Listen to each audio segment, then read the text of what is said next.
नमस्कार, स्वागत है आपका सुरागीला न्यूज चैनल के उत्तराखंड बुलेटिन में और मैं हूं आपके साथ गायत्री चौहान। आइए नजर डालते हैं आज की फटाफट खबरों पर। शेखर सिंह बने बामसेफ के निर्विरोध जिलाध्यक्ष, पूर्व विधायक पर जमीन कब्जाने का आरोप। उत्तरांचल जीवन ज्योति ट्रस्ट द्वारा हरेला पर्व पर किया पौधारोपण। मूसलाधार बारिश ने चंपावत में मचाई भारी तबाही, कई पुलिया में घराट बहे, कई भवन आए खतरे की जद में। भारी बारिश से टनकपुर चंपावत ऑल वेदर सड़क हुई बंद, कई वाहन फंसे। आपदा प्रभावित परिवारों को खाद्य सामग्री और चेक वितरण में लगाया लापरवाही का आरोप। नागरिक चिकित्सालय खटीमा में वृक्षारोपण का कार्यक्रम किया गया। आतंक का पर्याय बना देवखड़ी नाला, लोग दहशत में। हल्द्वानी में विधायक वंशीधर बोले, छोटे मोटे झटके लगते रहते हैं। रामनगर में हरेला पर्व पर वन कैंपस की भूमि पर पौधे। रामनगर में वन विभाग ने अतिक्रमण मुक्त कराई 50 हेक्टेयर भूमि में से 4 हेक्टेयर में लगाया मिश्रित वन। हल्द्वानी में ज्वेलर्स की फिरौती मांगने में लॉरेंस बिश्नोई गैंग गिरफ्तार। अब खबरें विस्तार से। बुधवार को जिला उपाध्यक्ष बामसेफ करमबीर की अध्यक्षता व महासचिव बामसेफ अनिल कुमार के संचालन में जनमिलन केंद्र गोरखा नगर में बामसेफ की नई जिला कार्यकारिणी के गठन को लेकर एक बैठक आयोजित की गई। बैठक में सर्वसम्मति से जनपद चंपावत बामसेफ की नई कार्यकारिणी का गठन किया गया है, जिसमें शेखर सिंह को निर्विरोध जिलाध्यक्ष चुना गया। गोपाल कालाकोटी महासचिव, ओम प्रकाश कोषाध्यक्ष, हर्ष प्रदीप संगठन सचिव, अनिल कुमार उपाध्यक्ष, लता आर्या महिला उपाध्यक्ष, ललित मोहन उपाध्यक्ष, कृष्णा राम राज सचिव, प्रेम टमटा सह सचिव, धीरज प्रसाद जिला मीडिया प्रभारी, जगदीश प्रसाद, योगेंद्र कुमार, सुनील कुमार, गीता आर्या सदस्य चुने गए। वहीं कई कार्यकर्ताओं ने पद एवं गोपनीयता की शपथ ली तथा संगठन के लिए काम करने का संकल्प लिया। चंपावत से संवाददाता लक्ष्मण बिष्ट की रिपोर्ट। आज हम यहाँ पर बामसेफ की जिला कार्यकारिणी का गठन हुआ, जिसमें मैं सर्वसम्मति से यहाँ पर जिलाध्यक्ष के पद पर मनोनीत हुआ हूँ। हमारे समाज में वंचितों के जागरूकता के प्रति और बीएस को संविधान के संरक्षण, संवर्धन और उसके सम्मान की रक्षा के लिए हम लोग लगातार जागरूकता कार्यक्रम बामसेफ हमारा कार्य करता है, जो एक राष्ट्रीय स्तर की कार्यकारिणी है, जो पूरे देश में सामाजिक जागरूकता का कार्य करता है। हम उन सभी वंचितों को जागरूक करेंगे कि सबसे पहले संविधान के प्रति आप जागरूक रहें। संविधान में जो हमारे अधिकार हैं, मूल रूप के अधिकार हैं, जो इन अधिकारों से वंचित रह जाते हैं, उन अधिकारों को पहचानें, उनको जानें और तब अपने समाज में नई जागरूकता लाके आगे बढ़ने का काम करें। बामसेफ इसी उपलक्ष्य पर कार्य कर रहा है कि गाँव-गाँव जाकर हम जागरूकता कार्यक्रम करते हैं। शिक्षा के क्षेत्र में और अन्य क्षेत्रों में भी बामसेफ लगातार कार्य कर रहा है और हम देख रहे हैं कि पहले से आज का स्तर, शिक्षा का स्तर हो चाहे अन्य सामाजिक स्तर हो, उसमें काफ़ी सुधार आया है और इसी तरह धीरे धीरे आगे भी इसमें सुधार आता है। हरिद्वार के खानपुर से बीजेपी विधायक रहे कुंवर प्रणब चैंपियन का एक बार फिर विवाद सामने आया है। विधायक चैंपियन पर ग्रामीणों की जमीन कब्जाने और जान से मारने की धमकी का आरोप लगा है। हालांकि खानपुर के विधायक कुंवर प्रणब चैंपियन पर ये कोई पहला आरोप नहीं है। अब विधायक पर अपनी ही विधानसभा के लोगों पर गोली चलवाकर जमीन कब्जाने का आरोप लगा है। दरअसल कुंवर प्रणब चैंपियन खानपुर से 4 बार के विधायक रहे हैं। पीड़ित ग्रामीण अपने ही जनप्रतिनिधि से तंग आकर अब भाजपा के प्रदेश अध्यक्ष महेंद्र भट्ट से मिलने पहुंचे। वहीं भाजपा प्रदेश अध्यक्ष महेंद्र भट्ट ने ग्रामीणों को आश्वासन देते हुए कहा कि वह मामले का संज्ञान लेंगे। देहरादून से संवाददाता सुनील राज की रिपोर्ट। मैंने उनका ज्ञापन लिया है, मैं एक बार बातचीत करूंगा। किसको दोषी करना मेरा काम नहीं है, हम बातचीत करेंगे। हो सकता है कि कई बार गलतफहमी भी बहुत चीज़ों की होती है।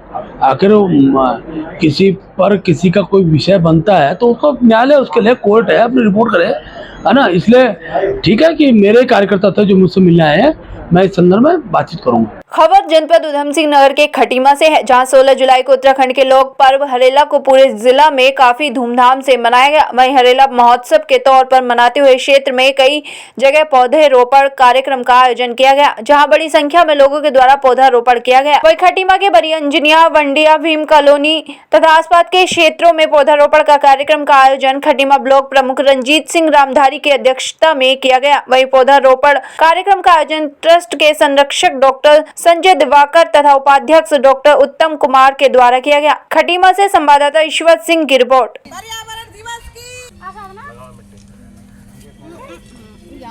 विकासखंड खटीमा के अंदर उत्तरांचल ज्योति ट्रस्ट की तरफ से एक कार्यक्रम कराया गया हरेला के ऊपर। हरेला सबसे पहले तो मैं हरेला के इस महापर्व पे वो इस क्षेत्रवासियों को और पूरे प्रदेश को हार्दिक शुभकामनाएं और बधाई देता हूँ। हरेला एक ऐसा पर्व है जो जीवन को बचाने का काम कर रहा है।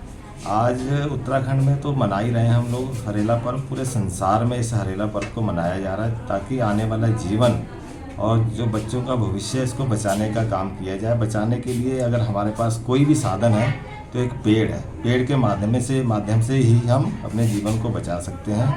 तो पेड़ अवश्य लगाएं। और ज्योति ट्रस्ट एक अच्छा काम कर रही है, इस क्षेत्र में जनता को जगाने का काम कर रही है, गरीबों का दुख दर्द में काम कर रही है। ट्रस्ट के द्वारा बहुत से ऐसे काम किए जा रहे हैं जो जनता के हित में किए जा रहे हैं। तो ट्रस्ट को भी दिल की गहराइयों से मैं बहुत बहुत बधाई और शुभकामनाएं देता हूं। और इसी तरह ये ट्रस्ट आगे काम करती रहेगी और जीवन यहाँ के जो लोगों का जीवन को बचाने का काम भी करती रहेगी। नशे के ऊपर भी ट्रस्ट काम करती है, जो आप देख रहे होंगे पूरे क्षेत्र में एक स्मैक का काम चल रहा है, उस स्मैक को भी बचाने में ट्रस्ट का काफ़ी महत्वपूर्ण योगदान है। तो इसी तरह ये ट्रस्ट काम करती रहेगी और ट्रस्ट के साथ पूरा विकासखंड और मैं प्रमुख ट्रस्ट के साथ हमेशा खड़ा हूँ और खड़ा रहूँ। सर्वप्रथम उत्तरांचल जीवन ज्योति ट्रस्ट के माध्यम से मैं आज अपने खटीमा क्षेत्र और पूरे उत्तराखंड और पूरे प्रदेश को मैं हरेला की बहुत बहुत शुभकामनाएं देता हूं। और उत्तरांचल जीवन ज्योति ट्रस्ट के अध्यक्ष होने के नाते आज जो हम लोगों ने ब्लॉक सभागार में नामधारी जी के द्वारा जो ब्लॉक प्रमुख हैं उनके साथ साथ मिलकर हम लोगों ने हमारे ट्रस्ट में पौधे रोपण का कार्य किया है। और आज जो हम लोग पौधे लगाने का कार्य कर रहे हैं, जैसे अभी ग्रामीण क्षेत्रों में हम लोग जा रहे हैं और आज हरेला के पर्व पर लगभग 120 पौधे आज हम लोगों ने लगाने का एक लक्ष्य बनाया है। और आज हरेला पर हम लोगों ने 120 पौधे लगाने हैं और लगाने के साथ साथ हमें उसकी रक्षा करने के लिए भी मैं सारे समाज को और सभी लोगों को मैं कहूँगा कि जो पौधा आज दिया जा रहा है, जो लगा रहे हैं, उसकी रक्षा भी बहुत करें, क्योंकि बिना रक्षा के वो सूख जाएगा और हमारा लगाना, हमारी मेहनत व्यर्थ हो जाएगी। क्योंकि विशेषकर हमें पौधा लगाना नहीं, पौधे की रक्षा करना हमारे लिए एक मेन। सर्वप्रथम मैं जो है उत्तरांचल जीवन ज्योति ट्रस्ट के समस्त पदाधिकारियों और समस्त इसमें जो सदस्य हैं उनको मैं धन्यवाद देना चाहूँगा कि आप सबके सहयोग के माध्यम से आज ये कार्यक्रम ब्लॉक सभागार में जो है ब्लॉक प्रमुख जी की उपस्थिति में संपन्न हुआ और एक शपथ ली गई कि जो हम पेड़ पौधे लगा रहे हैं, जो फलदार वृक्ष लगा रहे हैं, उसको संरक्षित करना है और अपने पुत्र की तरह, अपने बच्चों की तरह, अपने परिवार के सदस्यों की तरह उनको संरक्षित करेंगे, जिससे कि आने वाले समय में ये पेड़ पौधे आगे बढ़ें और हमें संरक्षित करें। और भविष्य में उम्मीद करते हैं कि जो ट्रस्ट है इसी तरह से जो है पर्यावरण के क्षेत्र में, शिक्षा के क्षेत्र में, स्वास्थ्य के क्षेत्र में व अन्य समस्त गतिविधियों में आगे बढ़ता रहे और हम सदैव ट्रस्ट का सहयोग प्रदान करते रहेंगे। धन्यवाद। चंपावत जिले में मंगलवार रात व बुधवार सुबह हुई मूसलाधार बारिश ने भारी तबाही मचाई है। जिले के दूरस्थ साल व मछियार क्षेत्र में भारी तबाही हुई है। भारी बारिश ने क्षेत्र की कई पैदल पुलिया व घराटों को बहा दिया है। साल के ग्राम प्रधान के मुताबिक मूसलाधार बारिश से खाटखोला पुल, सड़ी खाल, घुगती खोला पैदल पुल पूरी तरह बह गए हैं तथा रतौली पुल क्षतिग्रस्त हो गया है। वहीं टनकपुर पिथौरागढ़ NH बंद चल रहा है। कुल मिलाकर चंपावत जिले के कुछ हिस्सों में हालात खराब हो गए थे। चंपावत से संवाददाता लक्ष्मण वेस्ट की रिपोर्ट।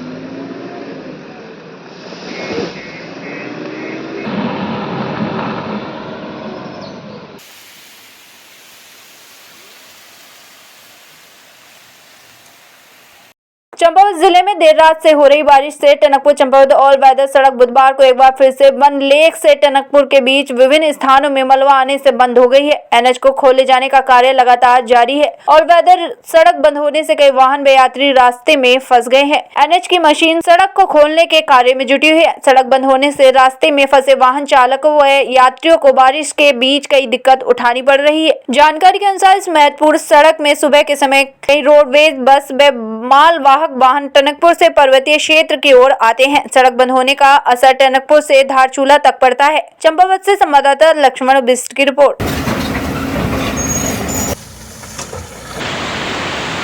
आज खटीमा कांग्रेस विधायक भुवन कापड़ी उप जिला अधिकारी रविंद्र सिंह बिष्ट से मिले। उनका कहना था कि बीते 7 और 8 जुलाई को बाढ़ आपदा आई थी, लेकिन अभी भी आपदा प्रभावित लोगों को खाद्य सामग्री पूरी तरह से उपलब्ध नहीं हो पाई है। वहीं खाद्य सामग्री में उन्होंने अनियमितता का आरोप लगाया। खाद्य सामग्री वितरण में जाँच करवाने की बात कही। वहीं वार्ड नंबर 12 खेतल संडा खाम के लोगों ने संबंधित अधिकारी द्वारा चेक वितरण में मनमानी का आरोप लगाया। खटीमा से संवाददाता ईश्वर सिंह की रिपोर्ट। देखिए, आज हमने जो ज्ञापन दिया है उस ज्ञापन में हमने ये कहा है कि माननीय मुख्यमंत्री जी ने बड़ी जल्दी तत्काल जो है कि खटीमा में जो बाढ़ आई उसके लिए जो है पैसा भी रिलीज किया, 5,000 रुपये पर घर, और राशन के लिए भी कहा। तो जो राशन की किटें हैं वो पात्र लोगों तक नहीं मिल पा रही हैं। 8 तारीख के लोगों को घर में पानी घुस गया, रात 7 तारीख की रात से 8 तारीख की सुबह त्राईमान हो गया। आज 16 तारीख हो गई, 8 दिन हो गए, लेकिन जो पात्र लोग हैं, जो गरीब लोग हैं, जिनके यहाँ राशन बिक गया, सब खराब हो गया, वहाँ तक राशन की किटें नहीं पहुँच पा रही हैं। मुख्यमंत्री जी एक अच्छी कोशिश कर रहे हैं, लेकिन स्थानीय स्तर पर जो खाद्य विभाग है वो काम नहीं कर पा रहा है। तो हम एसडीएम से ये कहने आए थे उप जिलाधिकारी से कि जो किटें हैं वो पात्र व्यक्ति को दी जाए जिनको वाकई राशन की ज़रूरत है। 8 दिन हो गए, आदमी के पास राशन नहीं है, कैसे वो खा रहा है, उसके बच्चे की किताबें बह गई हैं। तो इसलिए हम यहाँ आए हैं कि उसके खिलाफ जाँच भी हो, और वो जो जिन लोगों के घरों में 100-100, 200 किटें इकट्ठा पहुँच के बंटवा रहे हैं उसकी भी जांच हो। और हमारा ये कहना है कि इसके बाद हम सब लोग मिलकर जो है कि ये जहाँ आपदा आई है वहाँ जाकर लोगों से खुद स्टेटमेंट लेंगे कि किन किन को किटें मिली है, पात्र को मिली है या नहीं मिली है। लिस्ट हम तहसील से लेंगे और उसके बाद उसकी जाँच करवाएंगे। क्या कहना? देखिए, चेक भी लोगों को मिल रहे हैं, और चेक में मैं कहूँगा कि हमारे सारे पटवारी लगे हुए हैं, लेकिन इतनी ज़्यादा संख्या में लोगों के यहाँ नुकसान हुआ है कि वहाँ पहुँचने में समय लग रहा है। और मुझे ये उम्मीद है कि चेक तो सब जो जिन लोगों का नुकसान हुआ है वहाँ तक प्रशासन पहुँचाएगा। जहाँ नहीं पहुँचाएगा फिर हम उसके खिलाफ भी आंदोलन करेंगे कि सब लोगों को जिनको नुकसान हुआ उनको चेक मिलना चाहिए। विधायक जी मेरे पास आए थे, उनकी शिकायत है कि कई जगह पर जो पात्र व्यक्ति हैं उनको राशन की किट और चेक नहीं मिल रहे हैं। तो ऐसा स्थिति ऐसी है नहीं, क्योंकि हमारे पटवारियों पर वर्कलोड बहुत ज़्यादा है और 10 हमारी टीमें बनी हुई हैं जो विभिन्न शहरी क्षेत्रों में कार्य कर रही है, और इसी तरह ग्रामीण क्षेत्र में हमारे 5 टीमें बनी हुई हैं जो कि कार्य कर रही है। इसके अलावा 4 टीमें जो व्यापारियों को जो नुकसान है उसकी एक रिपोर्ट तैयार कर रही है, जिसको ABC 3 कैटेगरी में हम बांट रहे हैं। तो ये पॉसिबल है कि एक पटवारी कई जगह नहीं जा पाया हो और पात्र व्यक्ति छूट गया, इसकी पॉसिबिलिटी है। तो अभी हम 2 दिन और इस मिशन को चलाएंगे, जो चेक बांटने का और राशन किट बांटने का। उसके अलावा भी माननीय मुख्यमंत्री जी और माननीय हमारे जिलाधिकारी महोदय का मेरे को निर्देश है कि जो पात्र व्यक्ति छूट जाएंगे उसको भी हम लेंगे। तो ऐसा कोई नहीं है कि कोई भी पात्र व्यक्ति जो इस आपदा में प्रभावित हुआ उसको चेक ना मिले या राशन किट ना मिले, ऐसा नहीं होगा। देखिए, जहाँ जहाँ नुकसान हुआ है, जिसके घरों में पानी घुसा है, उनके बर्तन खराब हो गए, उनके खाने का सामान खराब हो गया, उन सभी को 100% आर्थिक सहायता दी जाएगी। खाम का मामला है। पटवारी जी को मैं यहाँ का सभासद प्रतिनिधि हूँ। जो पटवारी साहब को मैंने कल बुलाया दुकान में बैठ के, एक बार वहाँ मौका मुआयना कर लें, मेरी बात वो सुनी नहीं है। और आज एडीएम साहब आए, मैंने उनसे यही बात की कि वार्ड 12 जो है पहले ही हल्की बाढ़ में भी पूरा प्रभावित हो जाता है, ये आपदा में तो पूरा ही डूबता है, ये सबको पता है, और हर घर डूबा है यहाँ पे। पटवारी साहब ये कह रहे हैं कि मैं मौके मुआयना देख के ही लोगों को दूंगा चेक, लेकिन मौका मुआयना आज तक किसका रहा है? सबके खेत वो घर सूख गए हैं, अपने गद्दे इसने सब सुखा लिए हैं, आटा जो खराब हुआ तो माल फेंक ही दिया है। अब वो मुआयना करेंगे तो किस को देंगे, जबकि सबको पता है बाढ़ 12 पूरी की तरह डूबा है। और ये मैं चाहता हूँ कि मुआवजा मिले तो सबको मिले, और ना दे तो हम ये चाहते, सब ग्रामवासी यही चाहते कि हमारा खखरा नाला पूरा साफ हो जाए और हमारी पुलिया बन जाए। बस हमारे यहाँ बाढ़ नहीं रुका, क्योंकि हल्की सी बाढ़ में भी हमारा गाँव सबसे ज़्यादा डूबता है, पूरा बाढ़ 12 सबसे ज़्यादा डूबता है। ये या तो एक अगर बांटे तो सबको बांटे, और नहीं तो हमारा खखरा नाला साफ करें और पुलिया बना दें बस। कहीं ना कहीं पटवारी भेदभाव कर रहा है। हाँ, पटवारी भेदभाव कर रहा है, और किसी नेता के चक्कर में आके ही बांट रहा है, घर घर के नाम लिख के वहाँ से ला रहा है। मेरे यहाँ बैठ के नहीं लिख रहा है, वो अपने वहाँ से लिख के ला रहा है और उन्हीं को दे के चला जा रहा है, और भेदभाव बीच से कर रहा है। अगर मैं चाह रहा हूँ, अगर जो ऊपर सरकार से आदेश है तो सीरियल से बैठे तो मुझसे पूछ के बांटे, लाइन से बांटे, एक सीरियल बांटे, कोई पब्लिक विद्रोह नहीं करेगी। मैं उन्हें समझाऊंगा। अगर आप किसी को एरिया को छोड़ के जा रहे हैं, दूसरे एरिया में बांट रहे हैं, तो उसकी जिम्मेदारी मेरी नहीं, फिर अपने पब्लिक जो भी करेगी फिर मैं इससे जिम्मेदार नहीं हूँ। मैं उनसे यही कह रहा हूँ कि लाइन से बांटे तो मुझसे पूछे, एरिया में पूरा बांट रहा हूँ, पब्लिक को समझाने की जिम्मेदारी मेरी हुई। हर घर के सर्वे में कराऊंगा, लाइन से करवाऊंगा। अगर इस साइड सर्वे हो रहा तो दूसरे साइड को समझाने की जिम्मेदारी मेरी कि आपके यहाँ कल होगा। अब वो मुझे ये डेट देना कि किस डेट को मैं यहाँ बांटूंगा, अब मुझे पता ही नहीं, लोग मेरे यहाँ घर आके गाली दे रहे हैं कि आप रखवा लो, आप बंटवा रहे हो, तो इसमें लोग मुझे गाली दे जा रहे हैं। मेरी दुकान में खड़े हो जा रहे हैं, शीशा तोड़ने को तैयार हो जाए, क्या जिम्मेदारी मेरी? अब मुझे ये जिम्मेदारी दें कि इस दिन मैं यहाँ बांटूंगा लाइन और इस दिन यहाँ बांटूंगा, ये बता दें, या मैं बताऊंगा इस दिन यहाँ बांटो, वो डेट रख दें कि इस दिन बांटना है यहाँ पे। अब यहाँ पता ही नहीं किस दिन बांटना है, पब्लिक रोज खड़ी हो जा रही है, पागलों की तरह अपना काम छोड़ के, क्या फायदा उस चीज़ का। हरेला के पर्व के उपलक्ष्य पर उत्तराखंड सरकार के निर्देश पर आज नागरिक चिकित्सालय खटीमा में डॉक्टर्स और स्टाफ के द्वारा वृक्षारोपण कार्यक्रम किया गया। वहीं मुख्य चिकित्सा अधिकारी डॉक्टर के.सी. पंत का कहना है कि लगभग 200 वृक्ष लगाए जाएंगे और लोगों से अपील की है कि पेड़ एक मूलभूत आवश्यकता है, अधिक से अधिक संख्या में वृक्ष लगाएं। और वहीं डॉक्टर पंत ने अपने स्टाफ की तरफ से सभी को हरेला पर्व की शुभकामनाएं दी। खटीमा से संवाददाता ईश्वर सिंह की रिपोर्ट। ये सरकारी अस्पताल द्वारा जो ये पौधारोपण किया जा रहा है, किस उपलक्ष्य में किया जा रहा है और कितने पेड़ रोपापण, क्या कहना चाहेंगे आप? हरेले के उपलक्ष्य में पौधारोपण किया जा रहा है और राज्य सरकार के आदेश के क्रम में भी ये कार्यक्रम हमारे द्वारा चलाया जा रहा है, बृहद वृक्षारोपण अभियान के तहत, और यह भी चलता ही रहेगा हम लोगों का। क्या कहना चाहेंगे इस उपलक्ष्य में? अभी 200 वृक्ष का टारगेट है, लेकिन हम समझ रहे हैं कि जहाँ भी जगह मिलेगी हम वृक्षारोपण अभियान से जुड़े हैं और वृक्ष लगाते रहेंगे। तो वृक्ष जो है पर्यावरण के लिए एक मूलभूत आवश्यकता है और ये आज के परिप्रेक्ष्य में ये तो जानना बहुत ज़रूरी है। जिस तरह से क्लाइमेट चेंज हो रहा है उस हिसाब से हमको अधिक से अधिक वृक्षारोपण करने की ज़रूरत है। मैं कहना चाहूँगा, मैं मेरे समस्त स्वास्थ्य परिवार के द्वारा भी बढ़ चढ़कर वृक्षारोपण अभियान चलाया जा रहा है। मैं सभी सामान्य जनमानस से भी अपेक्षा करूंगा कि वो अधिकाधिक मात्रा में वृक्ष लगाकर इस धरती को शस्य श्यामला और हरित क्रांति के रूप में हरेले का त्यौहार मनाएं। चाहे तो एक साथ होनी चाहिए, सब लोग एक साथ बैठना ही नहीं चाहते। पापा, try this. लो, सब लपक लिए।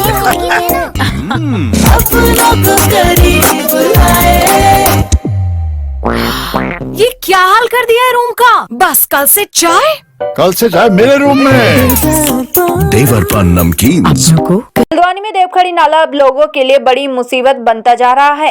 काठ गोदाम क्षेत्र में हल्की सी बरसात के बाद ही देवखड़ी नाला भारी उफान पर आ गया, जिसने आज सुबह भारी तांडव मचाया। इस दौरान पानी के तेज बहाव में कारें बहने लगी। पुलिस प्रशासन के लाख मना करने के बाद भी लोग अपनी जान जोखिम में डालकर तेज पानी के बहाव में नाले को पार करने का रिस्क ले रहे हैं, जबकि 5 दिन पहले इसी नाले में एक युवक की बहकर मौत हो चुकी है। हल्द्वानी से संवाददाता दीपक अधिकारी की रिपोर्ट।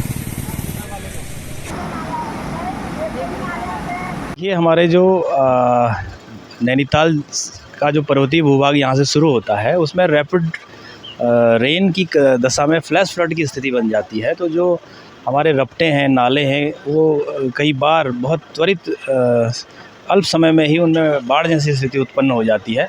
उसको लेकर आपने देखा भी होगा कि सभी रपटों पे सिंचाई विभाग द्वारा वार्निंग बोर्ड्स भी ऑलरेडी वहाँ पर लगाए गए हैं। उसके बाद भी ये देखने को मिल रहा है कि लोग उनकी अनदेखी करते हुए बड़े हुए पानी में उतर जाते हैं, जिससे दुर्घटनाएं होती हैं।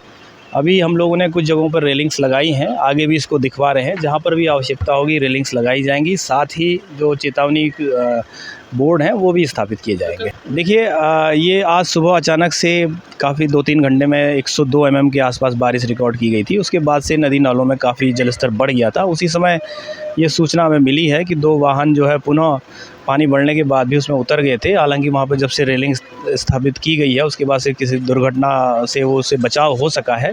फिर भी हम लोगों से यही अनुरोध करते हैं कि जब भी नदी नालों में जलस्तर बढ़े तो स्वयं उसमें निर्णय लें कि उन्हें उसमें नहीं उतरना चाहिए, क्योंकि ये बहुत कम समय में बिना चेतावनी के जलस्तर बढ़ता है। उत्तराखंड में हुए उपचुनाव में दोनों सीटों में मिली करारी हार के बाद भी भाजपा ज्यादा टेंशन में नहीं लग रही है, क्योंकि हाल ही में मंगलौर और बद्रीनाथ विधानसभा उपचुनाव में भाजपा को मिली हार पर भाजपा के पूर्व प्रदेश अध्यक्ष और वरिष्ठ विधायक वंशीधर भगत का कहना है कि ऐसे छोटे मोटे झटके लगते रहते हैं। हल्द्वानी से संवाददाता दीपक अधिकारी की रिपोर्ट। आपकी गाड़ी कहाँ है?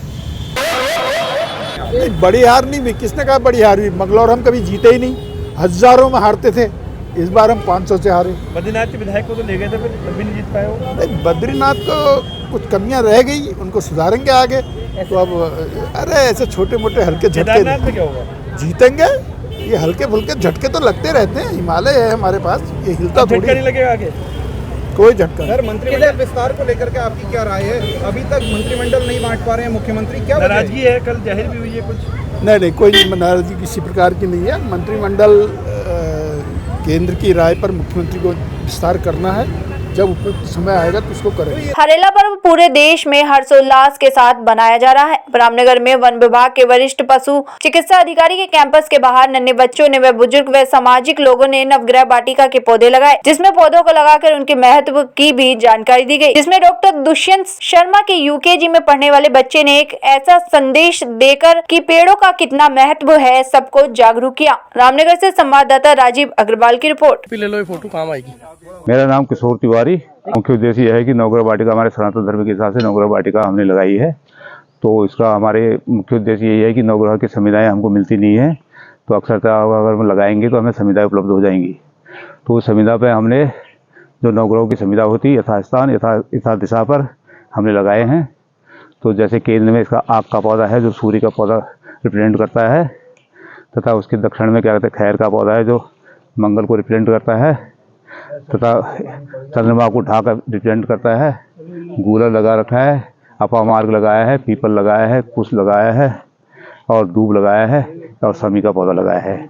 ये हम लोगों ने इन नवग्रहों के हिसाब से इनके पौधे अलग अलग स्थानों पर अलग अलग दिशाओं पर लगा रखे। मेरा नाम प्रणीत शर्मा है और मैं यूकेजी में पढ़ता हूँ। और पौधे लगाने चाहिए, पौधे में पानी भी डालना चाहिए, वो बहुत ज़रूरी होता है। और अगर पौधों में पानी नहीं डाला तो पौधे खराब होकर सूख जाते हैं। मैंने भी आज पौधे लगाए हैं। रामनगर वन प्रभाग तराई पश्चिमी की हरेला पर्वों पर एक अलग ही पहल देखने को मिली है, जहां हरेला पर्व पर तराई पश्चिमी प्रशासन द्वारा अतिक्रमण मुक्त कराई गई। 50 हेक्टेयर भूमि में से 4 हेक्टेयर भूमि पर 4000 से ज्यादा मिश्रित पौधों का किया गया पौधारोपण। इस दौरान टोटल 50 हेक्टेयर भूमि मुक्त कराई गई, जिसमें 40 हेक्टेयर में प्लांटेशन किया गया है। रामनगर से संवाददाता राजीव अग्रवाल की रिपोर्ट। ये जो आज हम हरेला के पर्व जो हम वृक्षारोपण कर रहे हैं, ये मालदन का क्षेत्र है। मालदन नंबर 1 प्लॉट नंबर 1 है ये हमारा, जो कि काफ़ी समय से अतिक्रमण था, जिसको पिछले बरसात में ही हमने इसको अतिक्रमण से खाली कराया। लगभग 4 हेक्टेयर क्षेत्र है ये। 4 हेक्टेयर क्षेत्र में इस समय जो हम लगा रहे हैं, जो इस समय हमने लिया है इस बार को, अब हालांकि क्षेत्र और बड़ा है ये अभी। ये टोटल लगभग 10 हेक्टेयर है। इसको 10 हेक्टेयर है, इसको फिलहाल 4 हेक्टेयर में लेकर के हम 4 हेक्टेयर में 4000 पौधे यहाँ पे लगा रहे हैं। और हमारी अब चारों तरफ घेरबाड़ कर दी गई है इसके, और कोशिश करेंगे कि एक आदमी यहाँ पे देख रेख के लिए भी रहे और बाकी हम लोग भी देख रेख करेंगे इसकी। तो 4000 पौधे हम मिश्रित प्रजातियों के लगा रहे हैं। तो उम्मीद है कि ये एक अच्छा से पुनः जो पूर्व स्थिति में अपने जो जैसा वन था वैसा हम इसको कर पाएंगे। चाहे तो एक साथ होनी चाहिए, सब लोग एक साथ बैठना ही नहीं चाहते। पापा ट्राई दिस। लो सब लपक लिए।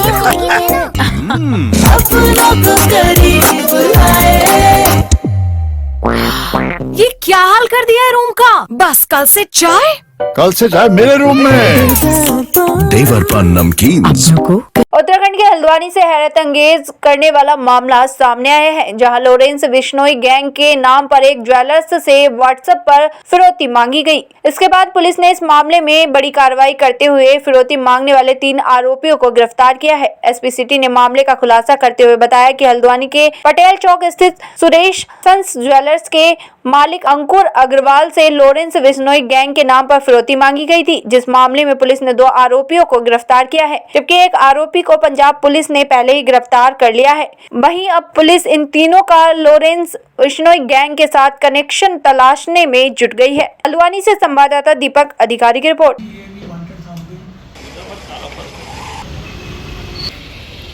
मुझे सर मेरे फ़ोन पे व्हाट्सएप मैसेज आया था कि मैं पंजाब की जेल से बोल रहा हूँ और उन्होंने मुझसे एक्सटॉर्शन मांगा, नहीं देने पे भुगतने की चेतावनी दी।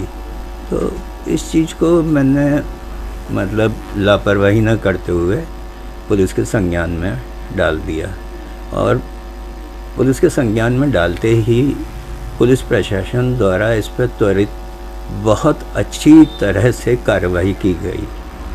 तो जैसा मुझे आज पता चला है कि उन्होंने इस केस को क्लोज कर लिया है, मतलब सॉल्व कर लिया है। बाकी तो अब जब कल मीडिया में या प्रेस सीरीज में पूरा पता चलेगा तब मुझे भी पता चलेगा।